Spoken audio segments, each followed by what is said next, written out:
What is going on, gents? It's R.P.M. here, reporting from Mobile Command.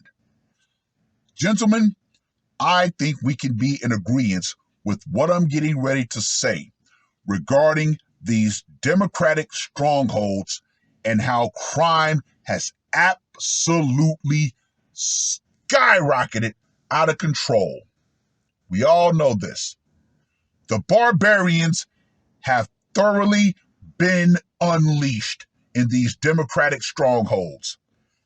Now, I did a video last year where I talked about the Safety Act in Illinois and how I predicted if that act was to go into play, that crime would absolutely skyrocket, and how Chicago in particular would turn into a war zone / wasteland.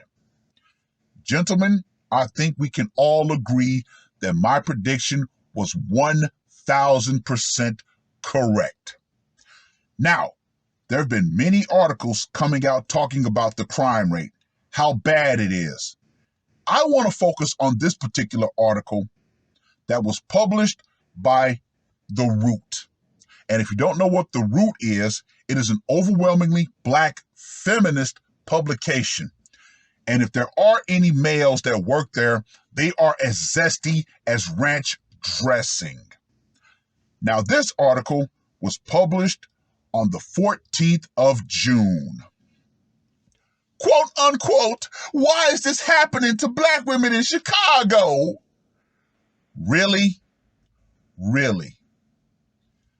This article will once again prove how the modern black woman is an ultimate living contradiction.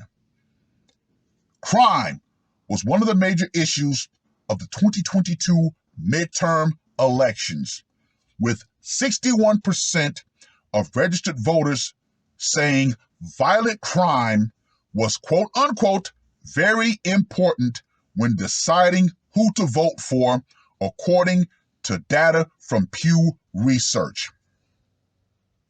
First and foremost, you are not going to vote your way out of a dangerous community. You are not going to vote your way out of a crime-ridden city. That is not going to happen. However, the voting patterns of people in these affected communities prove beyond a shadow of a doubt some people do not deserve the right to vote. But while everyone is concerned about crime, an in-depth analysis by crime data by CBS Chicago confirmed that black women in the nation's third largest city have been disproportionately impacted by crime nearly every year for the past 20 years. Oh, I wonder why. Gee, it's not a Scooby-Doo mystery. It is not a state secret that needs to be sealed from the public. We know why. It's called choice. That's right, choice. Choices that were made in the past and choices that continue to be made today by black women will continue their suffering. The black community, by and large, is dead. It is a smoldering inferno. Guess what? The vast majority of good black men who have their head on their shoulders have decided to let it burn. For their investigation, the network analyzed over 8 million profiles of victims, accounting for every crime reported in the city for the past 20 years. Their research revealed that black women have consistently felt the deepest impact. You want to know why they felt the deepest impact? Well, this is where the ultimate, contradiction comes into play. They, on one hand, have no problems screaming from the mountaintops. They're strong, independent, don't need no man. They're boss bitches. They're doing it. They're kicking ass and taking names. Oh, they are on top of their game. Yet, in the same sentence, they will turn right around and say, oh, we're the most disrespected and unprotected group of women in America. Gee, I wonder why. Once again, we know why. The good, hardworking, honest black men are considered lame in the black community. However, the thug, the drag, Pookie, Ray Ray, Skillet, they are the ones that are exalted in the black community. You cannot have it both ways, ladies. You cannot. You can't say, ooh, the thug makes me tingle, so I want to actually reproduce with him. But then, when the spawn of Pookie and Ray Ray, a.k.a., as Tommy Sotomayor so eloquently put it, the hounds of Bastardville, a.k.a. the bastard sons of single mothers, start fucking up the community, you want that lame guy to come back in and fix it. Oh no, those days are done. Quote unquote, in 2022 alone, crime data showed that although black women represent only 16% of the population, they were nearly 1 in 4 of the city's crime victims, including 35% of assault victims and half of human trafficking victims. Now, when it comes to assault, we all know why the vast majority of black women end up getting assaulted, because of their disrespectful mouth. The American black woman has an absolutely horrible reputation that precedes them, to the point that, slight little tangent, you're seeing videos of black women who are quote unquote passport sisses trying to go to other countries, and they believe that ratchetness that America allows them to get away with is going to work over there, but they're getting a serious reality check. But I digress. Quote unquote, it's not fair to have to navigate through life knowing that you'll potentially become a victim of a crime primarily because of your race and gender. It's not fair. Tanya Thompson, a 27-year-old Chicago resident and brutal assault survivor, told CBS Chicago. Once again, choices made in the past and now will continue to keep you in a suffering position. But guess what? The opportunity to quote unquote fix the black community, that opportunity has long since died. And guess what? There is no going back for the black community.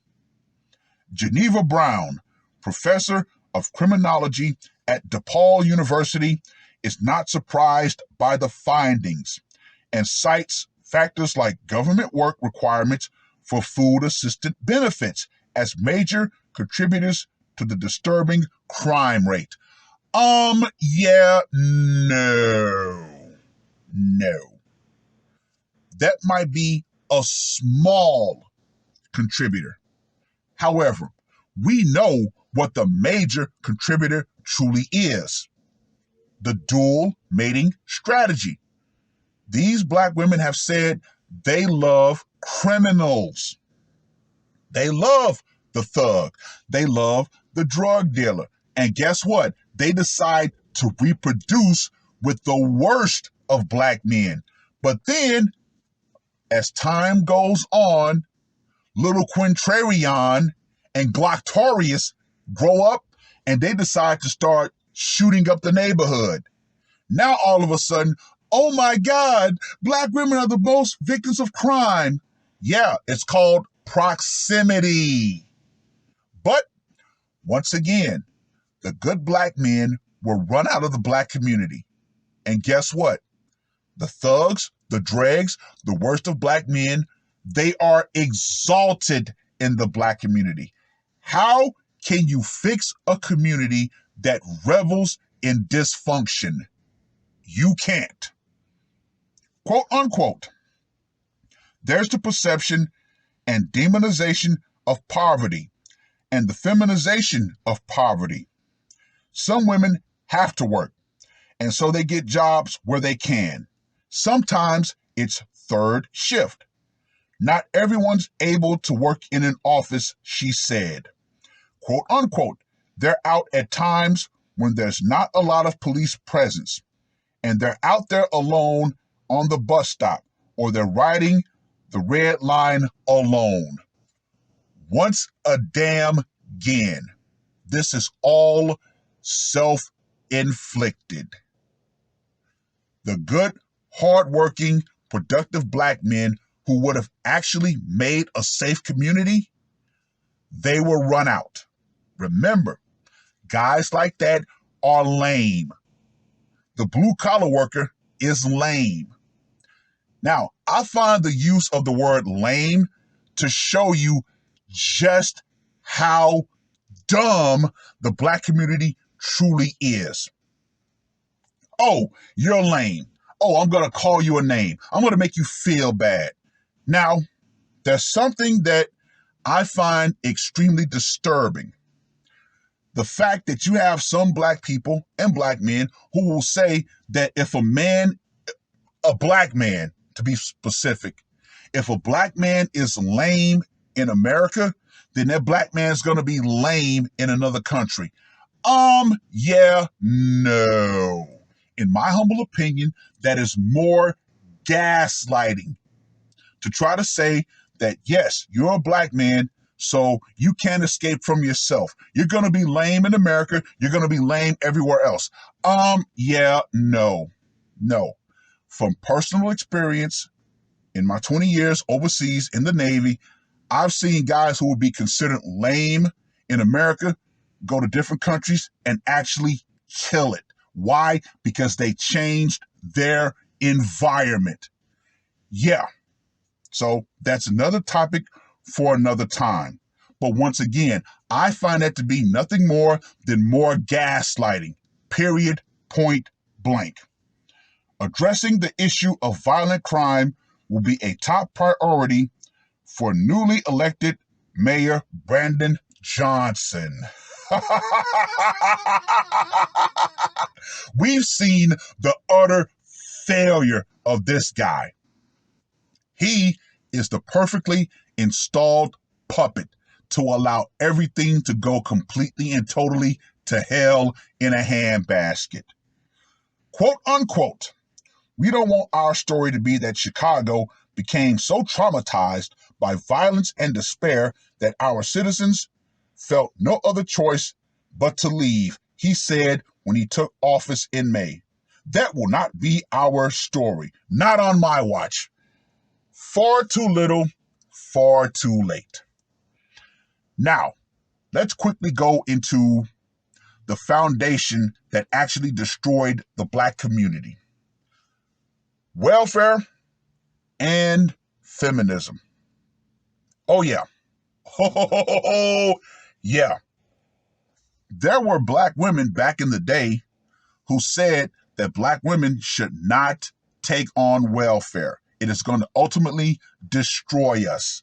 However, those Black women were not listened to. And now you see the results. Then you have feminism, which was not intended for Black women at all. However, Black women were useful to bolster the feminist numbers. Oh, yeah. What did they say to Black women to get them on board? You're women before you're Black. Oh, that was one huge selling point, and they ate it up. But we've seen the results. Hey, it is what it is. Now, I find it extremely hilarious that the idea of, the negotiating table between Black women, and Black men is a topic, but that tends to be a topic for the older generation, the boomers, the older Gen Xers. Yeah, no. Mm-mm, mm-mm. No, no, no, no, no, no, no, no, no. You do not negotiate with traitors. Traitors are meant to be either completely left out, or in some cases, they're put down. Just saying. But all in all, the decisions that black women made in the past and the decisions that they continue to make are what is going to keep the black community from ever being fixed. Far too many black women have put it out publicly that they want the criminal. They want the drug dealer. They want the drug dealer. They want the scammer. They want, Pookie Ray Ray and all that stuff. Hey, let them have it. Let them have it. Let them stay over in that destroyed social experiment called the black community. And the black men who actually have themselves together, you know what you need to do. Get the fuck out of Dodge. It is what it is. Well, I've rambled on long enough. Read the article. Let me know what you guys think. And to the American black woman, you need to understand this, even though I know you won't because you refuse to see reality. But the fake power that the government has allowed you to enjoy is going out. Feminism, which never was supposed to be your fight to begin with, has turned its back on you, and it's going out right along with it. And as you see, a video that I put out called "Their Services Are No Longer Required" has shown you beyond a shadow of a doubt, now you're going to be in a world of hurt. Oh yeah, student loans are about to be back on the table. You're not getting out of that. SNAP being cut. Section 8 no longer being accepted. And yeah, evictions, they're resuming. So yeah, far too many black women have put themselves in a trick bag, and there are going to be no men who are going to save them. And yeah, only the simpiest of men are going to take on that suicide mission. And fellas, sit back, watch the show. That's all I got to say for this one. R.P.M. I am